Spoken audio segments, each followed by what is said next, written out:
ادھر بھول جائیں گے۔ اب طریقہ یہ ہے کہ آپ کتاب لے کر کے جائیں۔ اگر یہ بھی نہیں ہو سکتا ہے تو کم سے کم حج کرنے جب جائیں گے تو وہاں پر کسی ایسے کے ساتھ میں رہیں، اللہ اللہ جس کو ارکان حج آتے ہوں، اللہ اکبر، حج کے ارکان جس کو یاد ہوں ان کے ساتھ رہیں، تاکہ ان کو دیکھ دیکھ کر کے آپ بھی حج کے ارکان ادا کر لیں۔ اللہ اکبر۔ اور اب تعالیٰ کی بارگاہ میں توبہ کرتے رہنا اور کہنا، اے میرے مولا ہم تو نکمے ہیں، پروردگار ہم تو سر سے پاؤں تک گناہوں میں ڈوبے ہیں، ہم تیری بارگاہ میں حاضر ہیں۔ اے اللہ، اللہم اللہ اکبر، اے اللہ ہم تیرے گھر میں حاضر ہیں، اللہم لبیک، اللہ اکبر، اے اللہ ہم تیرے گھر میں حاضر ہیں، اے میرے پروردگار ہم تیرے گھر میں حاضر ہیں۔ اللہ اکبر۔ چنانچہ جب لبیک لبیک کی صدا چاروں طرف سے بلند ہوگی تو اللہ اکبر مجرم کی طرح رب تعالیٰ کی بارگاہ میں پیش ہونا، اے میرے مولا ہم گناہوں میں ڈوب کر کے آئے ہیں، میرے مولا ہم خاطی ہیں، پاپی ہیں، سیاہکار ہیں، بدکار ہیں، ذلت و رسوائی میں ڈوبے ہیں، پر اے پروردگار ہم تیری بارگاہ میں آئے ہیں، معافی مانگ رہے ہیں۔ اے میرے مولا میرے خطاؤں کو معاف کر دے، میرے مولا میرے گناہوں کو معاف کر دے۔ پروردگار معافی مانگنا تیرے بندے کا کام، اے اللہ اپنے مقدس گھر کی برکت سے، اے اللہ غلاف کعبہ کی برکت سے، اے اللہ مقام ابراہیم کی برکت سے، اے اللہ حجر اسود کی برکت سے میرے خطاؤں کو معاف کر دے، میرے گناہوں سے گناہوں کو معاف کر دے۔ اللہ اللہ اللہ ہوگا، ایسا نہ ہو کہ آپ جا کر کے وہاں پر آرام کریں، نہیں نہیں، آرام کرنے کا معاملہ نہیں ہے، جتنا ہو سکے آپ اللہ اکبر آپ نماز کی پابندی کریں، جتنا ہو سکے آپ اللہ اکبر مکمل طور سے حج کے ارکان کو ادا کریں۔ اللہ اکبر۔ کبھی میرا کے میدان میں آپ جائیں گے، قربانی کا معاملہ ہوگا، وہاں قربانی پیش کی جائے گی، آپ صفا مروہ پہاڑی پر جب جائیں گے اللہ اکبر ایک عظیم پیغمبر کے بی بی کی یاد تازہ ہو جائے گی، اللہ اکبر۔ چنانچہ حضرت اسماعیل کی یاد میں ان کی والدہ دوڑی تھی صفا مروہ پر، 7 چکر لگائی تھی۔ اب حاجیوں پر یہ واجب ہو گیا ہے کہ جو حاجی حج کرنے کے لیے آئے گا صفا مروہ پر بھی دوڑ لگائے گا، صفا مروہ پر بھی جائے گا۔ اللہ اللہ اگر آپ دوڑ نہیں سکتے ہیں تو جتنی آپ کے اندر طاقت ہے اس طاقت سے آپ چلیے، اللہ اکبر کہنا، مالک اللہ اللہ قدم بڑھانا تیرے بندے کا کام ہے، ہمت پیدا کرنا یہ پروردگار عالم تیرا کام ہے۔ اے میرے مولا مجھے ہمت عطا فرما تاکہ میں حج کے ارکان کو ادا کر لوں۔ اللہ اکبر۔ میں کہتا ہوں مقام ابراہیم کے پاس آپ جائیں گے، غلاف کعبہ پر آپ کو آپ چومیں گے، حجر اسود کا بوسہ آپ دیں گے، اللہ اکبر۔ اب جب یہاں سے سارے حج کے ارکان کو آپ پورا کر لیں گے اور پورا کرنے کے بعد میں جب وقت آئے گا اس دن کا انتظار کرنا جب اعلان ہوگا، حاجیوں اب مکہ سے مدینہ شریف چلو، اللہ اکبر۔ یہاں پر تو کہا گیا ہے اللہ اللہ احرام باندھنے کے لیے، احرام آپ باندھیں گے اور باندھنے کے بعد میں اللہ اکبر جب آپ میدان میں چلیں گے تو آپ کے چلنے کا انداز یہاں پر الگ ہوگا، پر جیسے مدینہ شریف میں چلیں گے تو نظریں جھکی ہوگی، اللہ اللہ مدینہ شریف میں جب چلیں گے تو بڑے ادب کی ضرورت ہے وہاں پر، اللہ اکبر۔ چنانچہ کتابوں میں آیا ہے، تاریخ شاہد ہے، اللہ اکبر مدینہ شریف وہ ادب کا مقام ہے پیارے، کہ ہمارے بہت سے اسلاف جب جاتے تھے، حضور کے غلام جب جاتے تھے، نہ کھانا کھاتے تھے، نہ پانی پیتے تھے، نہ پیروں میں چپل پہنتے تھے۔ لوگوں نے پوچھا تھا حضور یہ بتاؤ کہ پیروں میں چپل کیوں نہیں ہے؟ تو اللہ اللہ نبی کے غلاموں نے جواب دیا تھا کہ اس زمین پر ہم پیروں میں چپل پہن کر کے چلیں، اللہ اللہ کہیں ایسا نہ ہو اس مقام پر میرے قدم پڑ جائیں جہاں پر حضور کے قدم پڑے ہوں، اللہ اللہ اس لیے میں چپل پہن کر کے نہیں چل رہا ہوں۔ پوچھا گیا کھانا اور پینا کیوں نہیں کر رہے ہو؟ تب تک کہ عاشق نے کہا تھا کہ کھانا پینا اس لیے نہیں کر رہا ہوں، نہ کھانا کھا رہا ہوں نہ پانی پی رہا ہوں، کہ اگر پیخانہ پیشاب کی ضرورت پڑے گی تو بتاؤ کہیں ایسا نہ ہو ایسے مقام پر پیخانہ پیشاب کا معاملہ ہو جائے جہاں پر کبھی میرے حضور گزرے ہوں۔ یہ ادب کا معاملہ تھا، یہ ادب کا مقام تھا۔ جب مدینہ شریف جانا تو پورے ہوش و حواس میں ادب کے دائرے میں جانا، اس لیے کہ مکہ میں جلال خدا ہے تو مدینہ میں جمال مصطفیٰ۔ سبحان اللہ سبحان اللہ۔ آپ جب مدینہ شریف جائیں تو حضور کے روضے پر اللہ اللہ اس انداز سے جائیں، اس انداز سے جائیں، وہاں کے احترام کرو، دیوار کا بھی احترام کرنا، وہاں کے جانور کا بھی احترام کرنا، وہاں کے پرندوں کا بھی احترام کرنا، کہیں ایسا نہ ہو کوئی بے ادبی کا معاملہ ہو جائے تو سارا سفر بیکار ہو جائے۔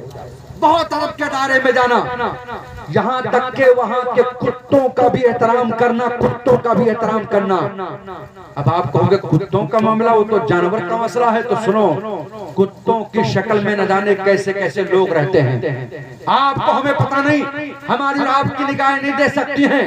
اعلیٰ حضرت سرکار نے شعر کہا تھا، او سوئے لال زار پھرتے ہیں، وہ سوئے لال زار پھرتے ہیں، تیرے دن اے بہار پھرتے ہیں، اور کوئی کیوں پوچھے تیری بات رضا، ارے تجھ سے کتے ہزار پھرتے ہیں۔ حضور کے گلیوں کا کتا کہا اعلیٰ حضرت سرکار نے۔ آپ کہو گے حضرت کتا کیسے کہہ دیا اعلیٰ حضرت سرکار نے؟ تو اللہ واقعہ سنانا مقصد نہیں ہے، بلکہ ذہن و فکر میں جو بات ڈالنا چاہتا ہوں اس پر آپ غور کریں۔ میرے بھائی ایکو اگر آپ بند کر دو، یہ اسپیکر کی آواز صاف آنی چاہیے۔ ہم نعشی کو پڑھتے نہیں کہ جو ہے شاعر میں وہ ایکو چاہیے، نعشی بھی پڑھیں گے تب بھی آنا چاہیے، اللہ اکبر، تاکہ ان کے سمجھ میں بات آئے، ٹھیک ہے؟ اللہ۔ اب کتا کیوں کہاں، ذرا اسے بھی سماعت کر لیں۔ چلو چلتے ہیں دلی۔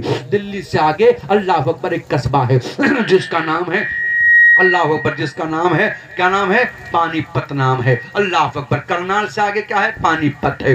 پانی پت میں ایک بزرگ لیٹے ہیں جس کو حضرت دنیا حضرت ابو علی شاہ قلندر کے نام سے جانتی ہے۔ اللہ، حج کا مہینہ چل رہا تھا، ان کا ایک غلام تھا، ان کا ایک عاشق تھا۔ اللہ اکبر۔ عاشق نے کہا، غلام نے کہا، سرکار میں بھی حج بیت اللہ ادا کرنے جاؤں؟ آپ نے فرمایا جا تو رہے ہو، پر یاد رکھنا مدینہ کے کتوں کا بھی احترام کرنا، خبردار خبردار، ایسا نہ ہو تجھ سے مدینہ کے جانوروں کو تکلیف پہنچ جائے۔ کہا سرکار ٹھیک ہے۔ اللہ اکبر۔ چنانچہ کتابوں میں آیا ہے، تاریخ شاہد ہے۔ اللہ کیا کیا؟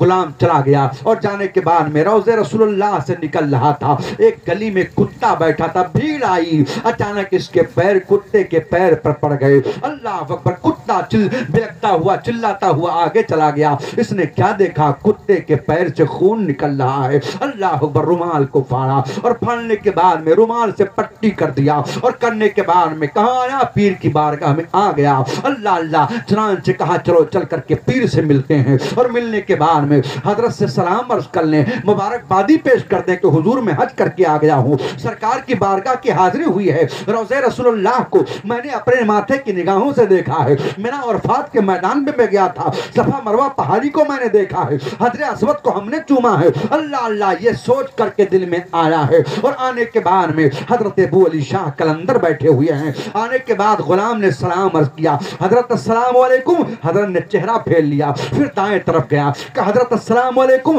حضرت نے چہرہ پھیر لیا، پھر بائیں طرف گیا کہ حضرت السلام علیکم، حضرت نے چہرہ پھیر لیا، قدموں سے لپٹ گیا۔ ارے کہا سرکار کون سی غلطی ہو گئی؟ اے میرے آقا آج ہی تو میں آیا ہوں، آخر خطا کون سی ہوئی ہے؟ میرا سرکار جو چاہے سزا دے، پر آپ ذرا بتا دیں، وضاحت فرما دیں، میرے آقا مجھ سے غلطی کون سی ہو گئی ہے؟ تب تک کہ حضرت ابو علی شاہ قلندر فرماتے ہیں، نادان میں نے کہا تھا کہ مدینہ کے کتوں کا بھی احترام کرنا۔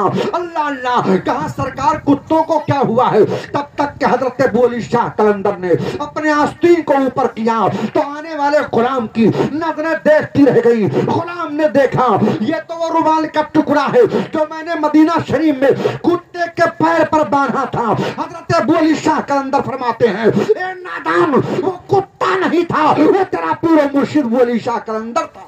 سبحان اللہ سبحان اللہ۔ کون تھا؟ حضرت ابو علی شاہ قلندر تھا، وہ کتا نہیں تھا۔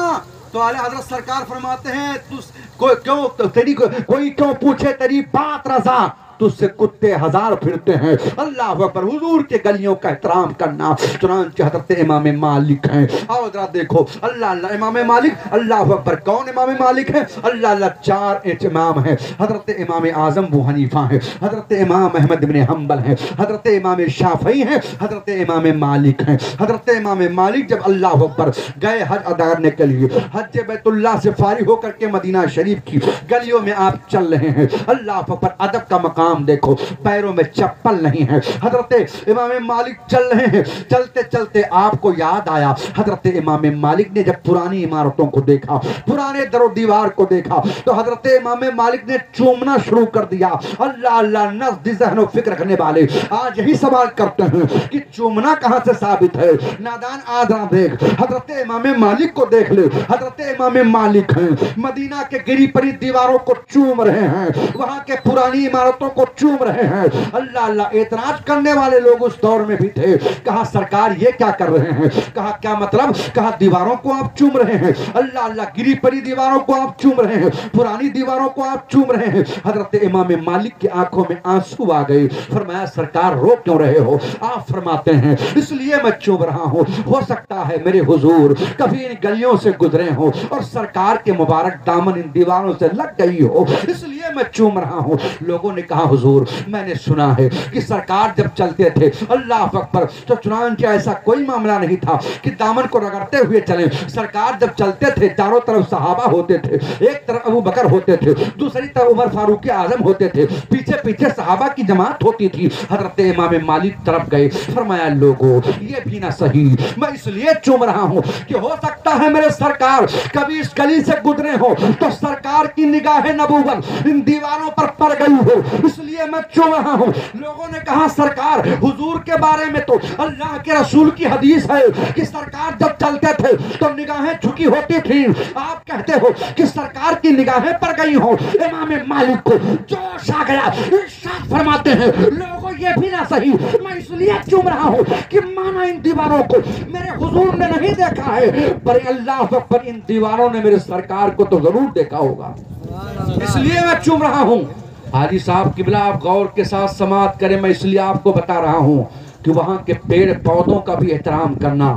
وہاں پر کچھ ایسے کنویں ہیں آج موجود ہیں جن کنووں سے میرے حضور نے پانی پیا تھا، سبحان اللہ۔ پتہ ہے ابھی بھی ایک کنواں وہاں پر موجود ہے، جو کنواں اللہ اللہ مدینہ شریف سے ملک شام کی طرف جو راستہ جاتا ہے، اس راستے پر ایک کنواں ہے جس کنواں کا نام بیر ابی ام سعد ہے۔ اللہ اکبر، حضور نے فرمایا تھا اے سعد اپنی ماں کے نام سے کنواں کھدوا دو۔ اللہ اکبر، وہ کنواں آج بھی موجود ہے۔ اللہ اللہ، کھجور کی باغ بھی، کھجور کے باغ بھی ہیں، اللہ اللہ اس میں بھی کنواں موجود ہے۔ اللہ اللہ، کچھ مقام ایسے ہیں جہاں پر میرے حضور آرام فرماتے تھے، تو حاجی صاحب کی بلا جب وہاں پہنچنا تو اللہ اللہ پلکوں سے اس زمین کو لگا لینا، اس زمین کو بوسہ دینا، احترام کرنا، ایسا نہ ہو تمہارے قدم وہاں پر پڑیں۔ اللہ اللہ، حضرات جہاں پر حضور آرام کیے ہوں اور میرے سرکار کے نبوت والے قدم پاک پڑے ہوں، وہ پیر رکھنے کی زمین نہیں ہے، وہ تو سر کا تاج بنانے کے لیے ہے۔ اللہ اللہ، وہ چومنے کے لیے ہے، اس لیے کہ اللہ اکبر پائے نبی وہاں پر پڑے ہیں، سرکار کے مقدس قدم پاک وہاں پر پڑے ہیں۔ اللہ نے ارشاد فرمایا لا اقسم بہذا البلد وانت حل بہذا البلد، محبوب اس شہر کی قسم جہاں پہ آپ جلوہ گر ہو۔ اللہ نے قسم یاد فرمائی، پتہ ہے اللہ نے فرمایا محبوب اس شہر کی قسم جہاں پر آپ جلوہ گر ہو، میرے حضور جہاں پر جلوہ گر ہیں۔ حاجی صاحب قبلہ آپ مدینہ شریف جائیں گے اور کچھ لوگوں کا تو عقیدہ یہ ہوا خدا جب دین لیتا ہے کلے چھین لیتا ہے، وہ کہتے ہیں مدینہ شریف جانے کی کیا ضرورت ہے، حج تو مکہ میں ہوتا ہے۔ اللہ اللہ، نادان مانا کہ حج مکہ میں ہوتا ہے، بے شک مکہ میں حج ہوتا ہے، پر تجھے پتہ نہیں ہے۔ اللہ اللہ، چنانچہ مکہ میں حج تو ہوتا ہے پر مقبولیت کی جو سند ہوتی ہے وہ مدینے میں ملتی ہے۔ اللہ نے فرمایا محبوب آپ کی بارگاہ میں آئے اور آنے کے بعد میں میرا بندہ اگر آپ کو وسیلہ بنا کر کے میری بارگاہ میں توبہ کر لے دے تو میں اس کے خطاؤں کو معاف کر دوں گا۔ حاجی صاحب کے بنا آپ جب حج کے ارکان کو ادا کر لینا اور سرکار کی بارگاہ میں جانا تو جانے کے بعد میں کہنا آقا ہم اس لائق نہیں، ہمارے ارکان اس لائق نہیں کہ اللہ کی بارگاہ میں قبول ہو، حضور ہم آپ کی بارگاہ میں آئے ہیں، سرکار اگر آپ کرم فرما دیں گے تو اللہ اللہ میرے حج اللہ قبول فرما لے گا، حضور آپ اللہ کی بارگاہ میں عرض کر دیں، سرکار آپ سفارش فرما دیں، اے میرے حضور آپ کے در کو چھوڑ کے آپ کا غلام کہاں جائے گا؟ اے اللہ کے نبی، مانا کہ ہم پاپی ہیں، مانا کہ ہم خاطی ہیں، پر حضور آپ کی شان کا تو معاملہ یہ ہے گرچہ ہیں بے حد قصور تم ہو عفو غفور اور بخش دو جرم و خطا تم پہ کروڑوں درود کروڑوں درود۔ اللہ کی بارگاہ میں جانا.